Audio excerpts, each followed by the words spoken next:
பிப்ரவரி 5, 2025 பொதுக்காலம் 4ஆம் வார புதன்கிழமை. முதல் வாசகம். ஆண்டவர் யாரிடம் அன்பு கொண்டிருக்கிறாரோ அவர்களை கண்டித்து திருத்துவார். எபிரேயருக்கு எழுதப்பட்ட திருமுகத்திலிருந்து வாசகம். சகோதர சகோதரிகளே, பாவத்திற்கு எதிரான போராட்டத்தில் இரத்தம் சிந்தும் அளவுக்கு நீங்கள் இன்னும் எதிர்த்து நிற்கவில்லை. தன் பிள்ளைகளிடம் பேசுவது போல் இறைவன் உங்களுக்கு தந்த பின்வரும் அறிவுரையை நீங்கள் மறந்துவிட்டீர்கள். பிள்ளாய், ஆண்டவர் உன்னை கண்டித்து திருத்துவதை வேண்டாம் என தள்ளிவிடாதே. அவர் கண்டிக்கும் பொழுது தளர்ந்து போகாதே. தந்தை தாம் ஏற்றுக்கொண்ட மக்களை தண்டிக்கிறார். ஆண்டவர் தாம் யாரிடம் அன்பு கொண்டிருக்கிறாரோ அவர்களை கண்டிக்கிறார். திருத்தப்படுவதற்கு துன்பங்களை தாங்கிக் கொள்ளுங்கள். கடவுள் உங்களை தம் பிள்ளைகளாக நடத்துகிறார். தந்தை தண்டித்து திருத்தாத பிள்ளை உண்டோ? இவ்வாறு திருத்தப்படுவது இப்பொழுது மகிழ்ச்சிக்குரியதாய் இராமல் துயரத்திற்குரியதாகவே தோன்றும். ஆனால் பின்னர் இவ்வாறு பயிற்சி பெற்றவர்கள் அமைதியையும் நேர்மையான வாழ்வையும் பயனாக பெறுவர். எனவே தளர்ந்து போன கைகளை திடப்படுத்துங்கள்.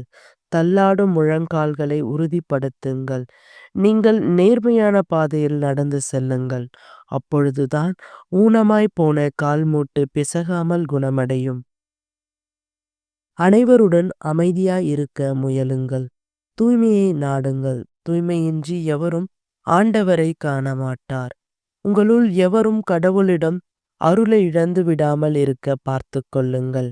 கசப்பான நச்சுவர் எதுவும் உங்களுக்குள் முளைத்து தொல்லை கொடுக்காதபடியும் ஆனால் பலர் கெட்டு போகாதபடியும் பார்த்து கொள்ளுங்கள். ஆண்டவரின் அருள்வாக்கு. இறைவா, உமக்கு நன்றி. சொந்த ஊரிலும் சுற்றத்திலும் வீட்டிலும் தவிர மற்ற எங்கும் இறைவாழ்க்கையினருக்கு மதிப்பு உண்டு. மார்க் எழுதிய தூய நற்செய்தியிலிருந்து வாசகம்.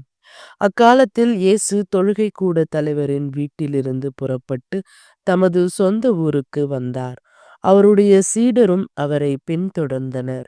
ஓய்வு நாள் வந்த பொழுது அவர் தொழுகை கூடத்தில் கற்பிக்கத் தொடங்கினார். அதை கேட்ட பலர் வியப்பில் ஆழ்ந்தனர். அவர்கள், இவருக்கு இவையெல்லாம் எங்கிருந்து வந்தன? என்னே இவருக்கு அருளப்பட்ட ஞானம்?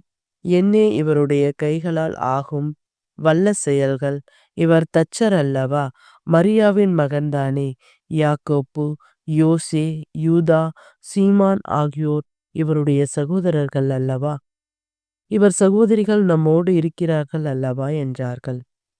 இவ்வாறு அவரை ஏற்றுக்கொள்ள அவர்கள் தயங்கினார்கள். இயேசு அவர்களிடம், சொந்த ஊரிலும் சுற்றத்திலும் தம் வீட்டிலும் தவிர மற்றெங்கும் இறைவாக்கினர் மதிப்பு பெறுவர் என்றார். அங்கு உடல்நலமற்றோர் சிலர் மேல் கைகளை வைத்து குணமாக்கியதை தவிர வேறு வல்ல செயல் எதையும் அவரால் செய்ய இயலவில்லை. அவர்களது நம்பிக்கையின்மையை கண்டு அவர் வியப்பு உற்றார்.